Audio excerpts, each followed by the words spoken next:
All right, here we go. Good morning and welcome to the Wallet to Wealth Female Entrepreneur Series. In support of Halton Women's Place, From Wallet to Wealth is a brand created to speak to women to help mentor, educate, and inspire women to leading more empowered lives. We have raised over $47,000 for Halton Women's Place at our annual speaker galas and have hosted several events to help ladies build their own businesses. So far this year, we've hosted several events to help ladies build their businesses. So this year we have created our power introductions. We've freed ourselves from subconscious money sabotage. We've worked on developing our intuition, which was really cool. And we created our own marketing strategy. So join our squad if you haven't already. We are all about the success of women and breaking barriers. Not only do we help women win, we shine a spotlight every Monday on a female entrepreneur to help her own her future. So today, here is a woman who you cannot hold down. Jewell is a high performance coach who knows build it once, build it twice, and then build it again. I had the great pleasure of meeting this fantastically successful and positive woman, and I bring her to our interview series. So here she is. Welcome, Christine. Yay! I'm so happy to be here. Thank you for having me. You are welcome. I just want to make sure it's so nice. You know what, too? You have such a positive energy and you have such a strong message. So I'm just so excited to have you here. So why don't we just jump right into our first question, which is pretty much around limiting beliefs. So intergenerational messages that we have, societal messages, how have they affected you in your life, which brings you to your awesome career? Oh, yeah. Wow. All right. So, intergenerational beliefs, limiting beliefs. So, you want to know how they affected me first, or and then how I broke through them? Yes. Yeah, Yes. let's go through that. So, well, I think, we're so, I don't want to use the word ignorant, but ignorant is kind of the right word at the same time. We're blind to the fact that these things are like legacies that get passed on, and we become just a repetition of what's been passed on through these generations, right? So in my home, growing up, what I grew up with, and I shared this with you yesterday, so I'll go ahead and put it out there, is I grew up in a home of an alcoholic father who was a high performer, who was always driving. So when you think about, growing up in a house where your nervous system is always on, like red alert, ready to go, ready to react, ready to push, ready to survive, it became my baseline operating system, right? So it's like there's the belief systems that get into your mind, but your nervous system becomes addicted to that environment as well. So you become addicted to adrenaline, you become addicted to cortisol, you become addicted to that reactive, I call it like the caged raccoon that doesn't know what's going to come. You're like always ready to fight, and I think, so I was a fighter from the beginning. We were just fighters at home. And so that I was fighting for my existence. I was fighting to fit in. I was fighting to be loved by my dad. I was fighting to succeed, right? So I became very competitive in athletics early on, and that whole fight mode, let's call it fight mode, prove mode, make sure that you are going to be okay mode, right? Because you don't necessarily know what you're going to get. So those programs of like, hey, if it's going to be, it's up to me. I have to look after myself. You have to make things happen, and you got to keep up. You cannot fall behind. So I think like a lot of us, you were rewarded for performance, right? I remember if I looked great, I got, oh my God, you're so beautiful. You're so da-da-da. If I scored goals in soccer or, hit a certain time in track, I was like, yes, here's some money, throw money at me. And so what do we learn? We learn like, oh, I perform, I push hard, I'm competing with men, competing.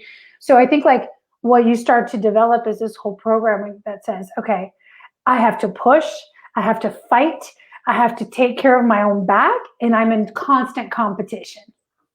Yeah. And that, which is funny because it sounds like really positive, but that in many ways it's the thing that launches us until we realize like we become a slave to that system, right? And so for me, it was just like that push energy all the time, fighting all the time. No matter where I got, I was never good enough because I always was looking sideways. You know, there was always another woman that was more beautiful or someone else in business that was having a higher income that month or whatever. And you don't even realize that you start operating from this constant fear-based drive. And here's the weird whacked part of it. When I actually, even after starting my business, even when I had the chance to slow down or go on vacation or hire people, I remember hiring my first team members, there was that freak out factor, right? You can't rest. You couldn't relax because you were afraid. Like if I take my foot off the gas and I'm not the one in control and I'm not the one getting the significance, getting the certainty met. You know, I know you're a Tony fan, but we talk about the 6 human needs. Yes. And like, we're so driven by significance and certainty. And it's crazy. Like we can't slow down because if we do, then we're terrified someone's going to screw something up. We're going to screw something up. We're not getting the like the accolades for it anymore. And then we end up in this like really weird cycle where we become a slave of the thing that we've worked so hard to build. So I think like those beliefs are good to get us out the gate, but pretty soon we hit a point where we're like, man, now I'm enslaved to this stuff. And I want to start to like operate from totally different operating system. So right? what I hear you saying is that you were raised as a human doing, not a human being, but a human doing. So this is a track that we get on at such a young age that we don't learn how to take care of ourselves, right? So it's just everything is about achieving, and you're right, it's great. We reach success, but here, the funny, like, as you were saying, like the doing, what we're trained to do is become a performance equals doing, and performance equals you're doing it. It's like on your back, you're the slave of it. We don't learn to leverage time, money, energy, resources. We learn that we have to be the ones. And then we become production factories. Yes.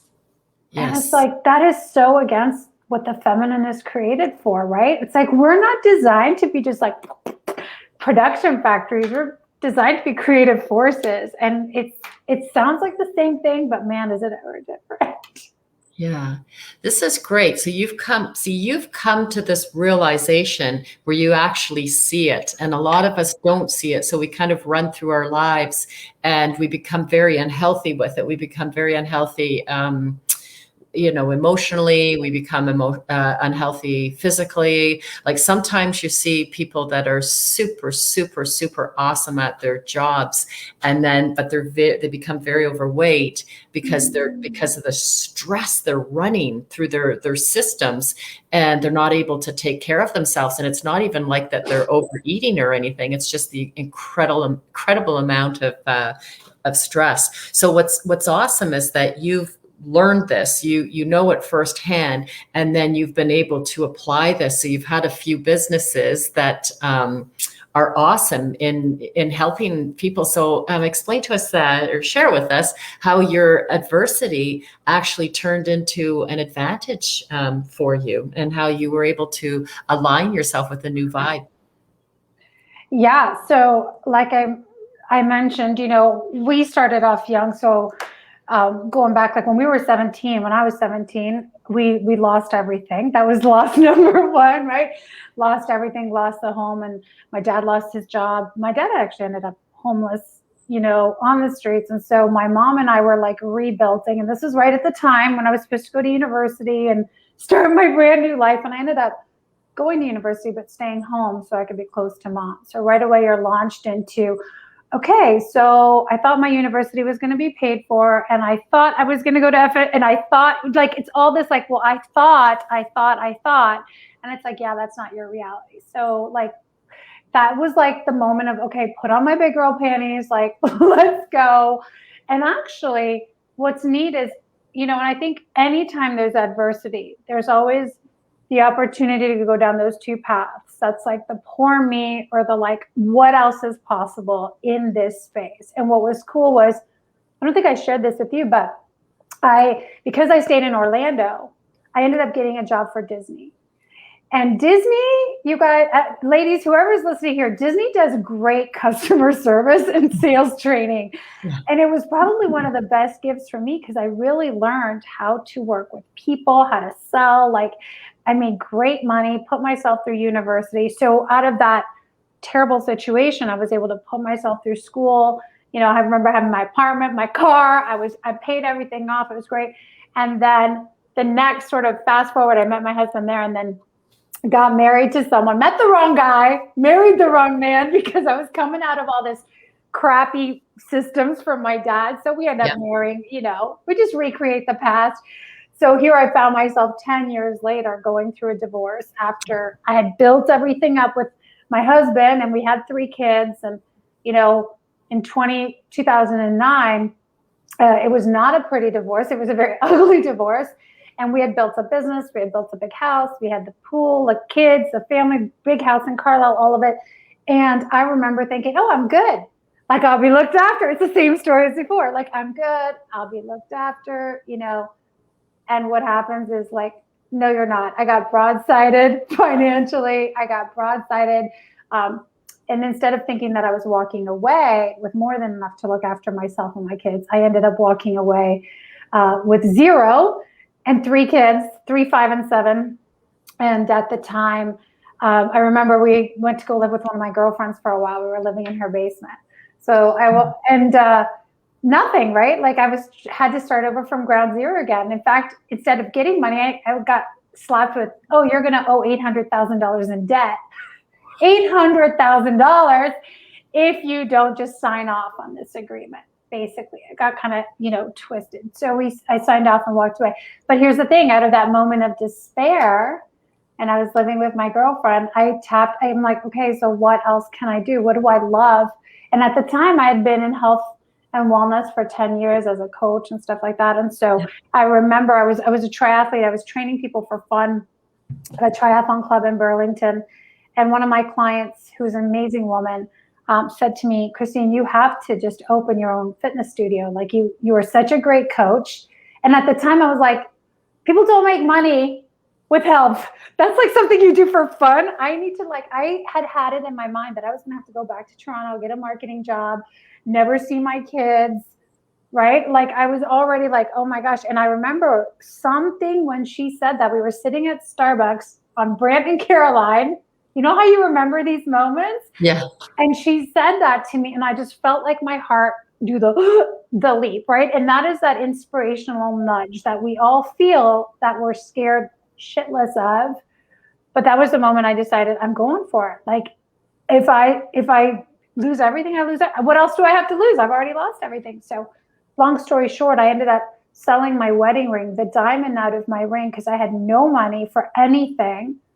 And that was how I opened my first business alone as a woman entrepreneur on my own in 2010. And so we opened the doors to that facility in 2010 with literally no equipment because I couldn't afford any. So this is like overcoming those blocks because we think, well, I have 3 kids to look after. How can I have to look after this? But there comes that moment like you get to choose, right? You get to choose to invest in yourself and know that if I look after this, then I'll be able to look after them.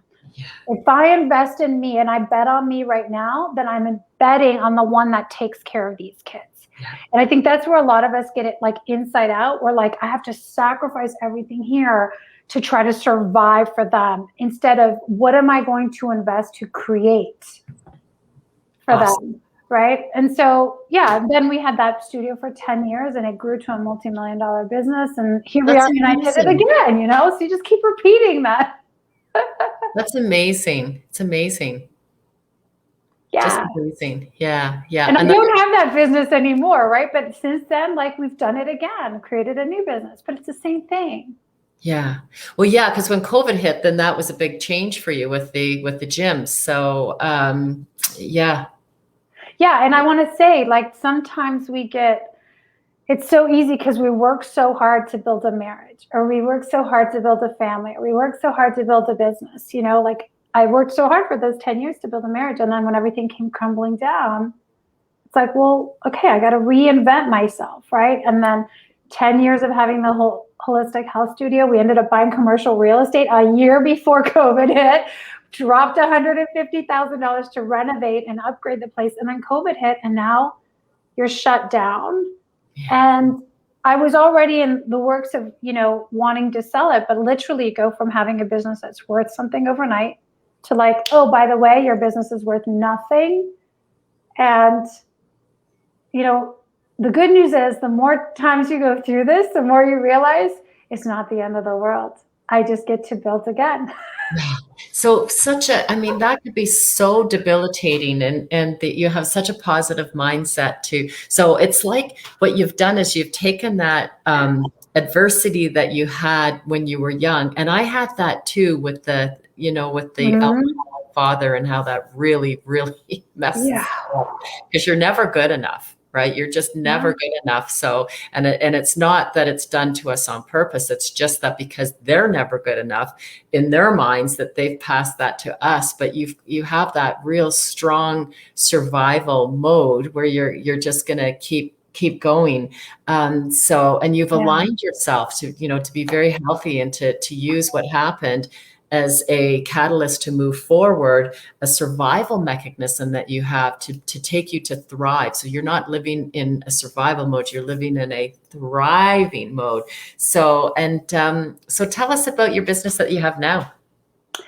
Yeah. So, well, it's interesting. Earlier when you said about women putting on weight, I want to go back to that for a second because it ties into this. Is like, I feel so fortunate that what I decided to do is follow the passion for fitness and health and nutrition and all of that, because I realized like our bodies hold so much key information, right? They hold so much information. And earlier you were talking about women, we pack on weight because we're neglecting ourselves. And what was interesting for me is as I became a holistic health practitioner and started to work with more and more women on weight loss and more men who were like super stressed, I realized like our bodies just pack on this weight as armor. Yeah. We're protecting ourselves. We're keeping things away, right? And it's like we're numbed. We're just like we're pushing, and the armor becomes the weight is just another symptom. But when I started to see that, like, whoa, a lot of these root issues that people had around the same 30 pounds that they kept gaining and losing, or the autoimmune diseases or whatever, at the root, it was always mental, emotional, or spiritual. Always, like 95% of the time. Yeah. Because people would come into the studio and keep recycling. Again, I can lose weight. I'm like, yeah, but keeping it off is a different story. I can get pain-free, but staying pain-free is a different story because your body is holding all that stuff. So I became really passionate about what is going on in the roots of these organs, these bodies, these minds, these souls. And I just fell in love with like the soul work and the mindset, not even the mindset work, it's the spiritual roots of these things. And so my business now bloomed from there to really help men and women break free from the roots that we have and to start to lead extraordinary lives and do that together, to really move and create from this powerful creative energy and force instead of debilitating pressure to produce. So today, I have a high performance coaching practice, but really I call myself a soul coach more than anything else, because we're working in the supernatural realm, and it's like different rules, different operating systems, different everything than we're trained to do, right? So we just kind of cut the cord on the crap that we've been taught, the programs that are running, and we start to embody these supernatural laws and principles to lead basically kick-ass lives. But we have to retrain our nervous system. Yeah. So what's really cool is that all those years in the health space, allowed me to understand how it's good to talk about limiting beliefs. And I know a lot of women are trained, like, do affirmations and do that. But the reality is you can tell yourself that stuff all day long, but if your nervous system doesn't buy it, your nervous system is what's reacting to everything. Yeah. Right? So we get to train this new vibration, these new beliefs into our nervous system so that that becomes our normal, our new set point. Yeah. That's amazing. It's Yeah. just amazing. I mean, I think back to years ago where, 30, 40, 50 years ago, people would go for counseling and and they're trained really well. Counselors are trained really well to have to, break through. And, you could be going for a year or 2 years and they just want to, keep you coming. Right. And then how things have evolved and changed, and what better, way to do this change work is with somebody who has lived through it. And I mean, you've done some great work. And yes, I am a big believer of Tony Robbins because he creates change quickly, right? Like he has tools that, and so you and I have learned that. So it's fabulous that, you've got all this education, you've got all this experience, and then now you can help others to, like you say, live a kick-ass life. And yeah, you're right. That life isn't a dress rehearsal. We'll have one life, so get out there and do it. Well, that's it, right? I'm like, nothing costs more than regret. And we hear that all the time, but it is so true. Nothing is more expensive than sitting there wishing you would have, And it's crazy. So, Yeah.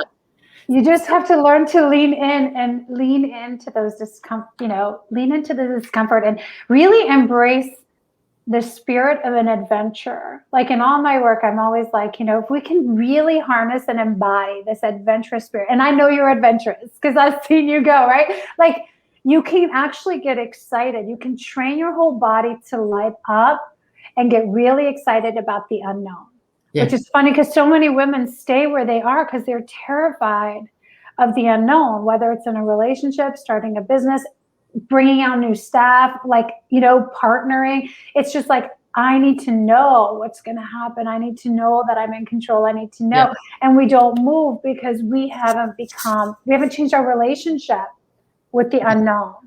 That saying that they say that the devil versus the one you don't. So it's exactly that. And I remember somebody telling me that decades ago when I thought that I should make a shift in my life. And they were saying, well, it's better to be with the devil than the devil you don't know. And I remember hearing that and thinking, oh, yeah, that makes sense. So I'm not going to do it.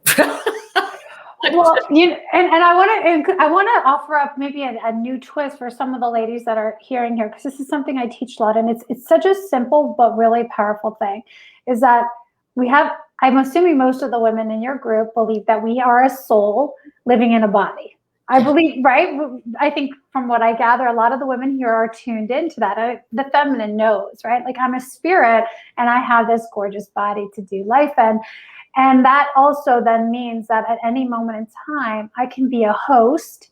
I can host my soul, God, light, love, courage. I can host, or I can become a hostage.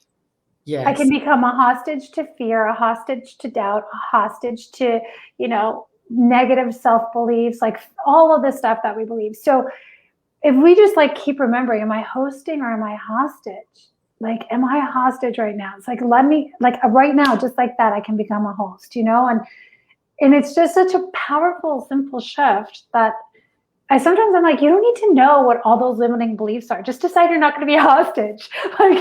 Exactly. Right? Like we can unpack it, but we're all about fast, quick decisions so we can move, because we think too much and we overcomplicate things too much. And that's when we get in our way. We do. We talk ourselves out of some pretty good things. Oh, totally.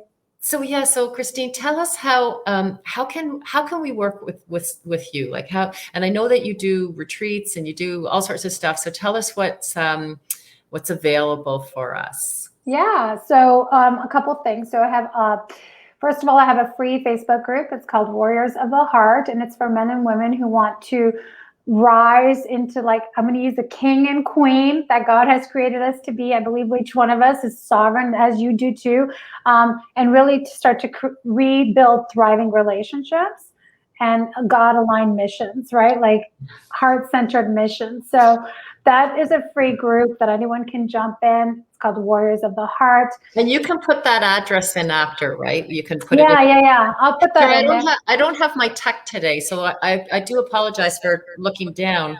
That's okay. I'll pop the Facebook. She's not here today.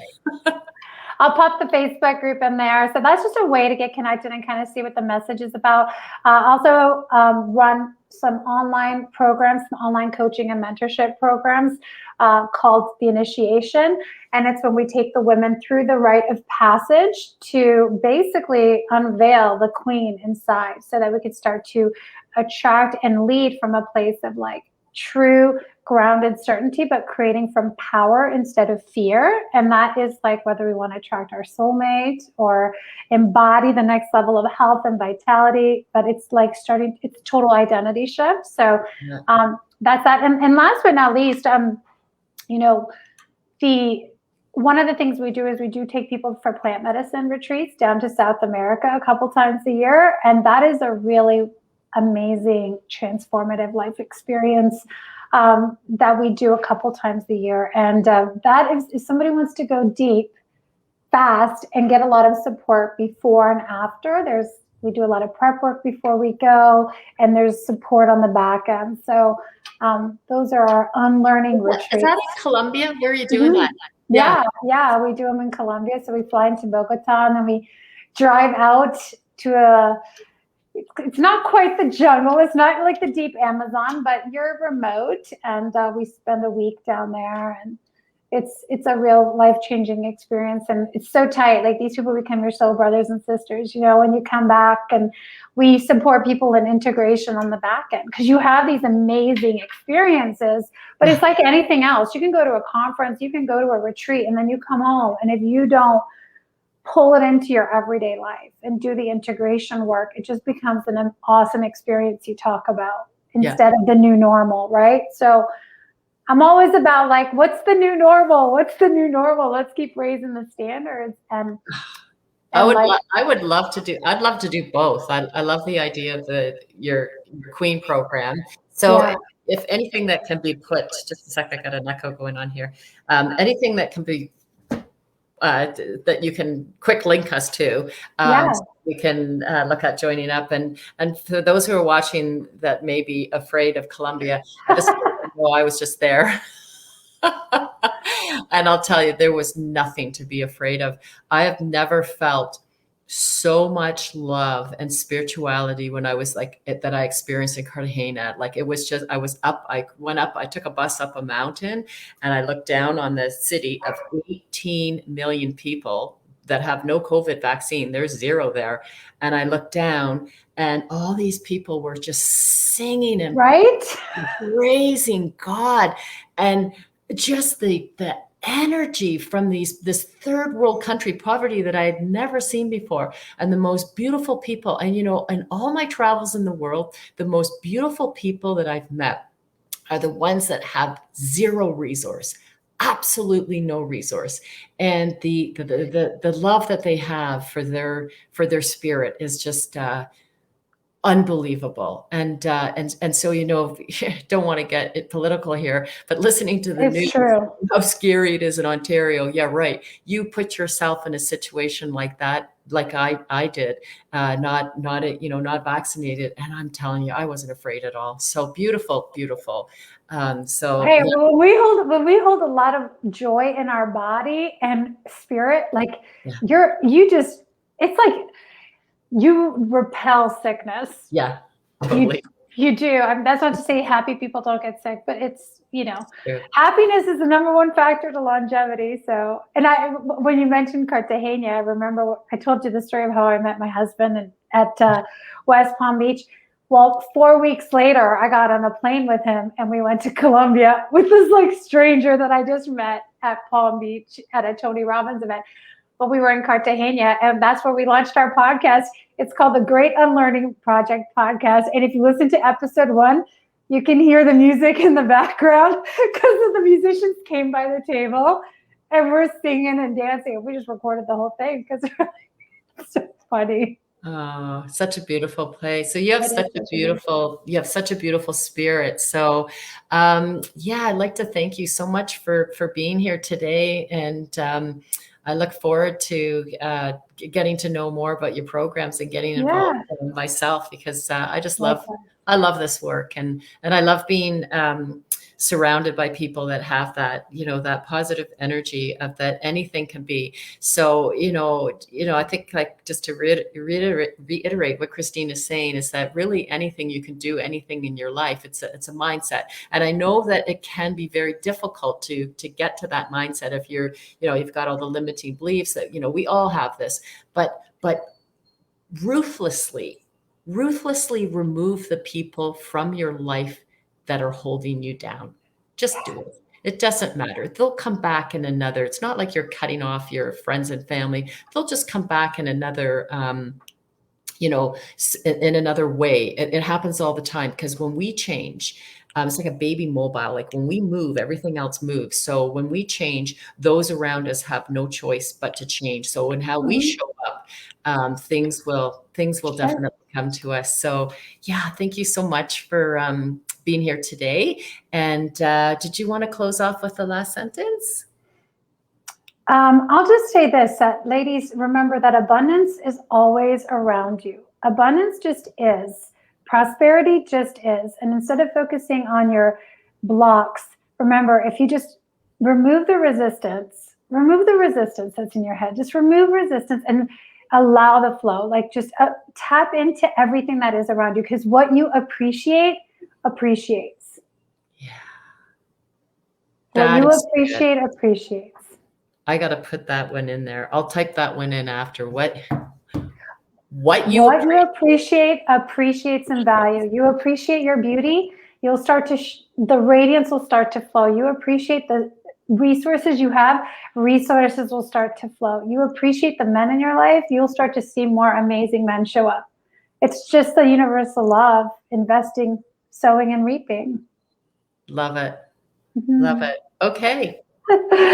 Thanks for joining us. And we'll see everybody again next Monday at 10 a.m. Bye-bye. Bye.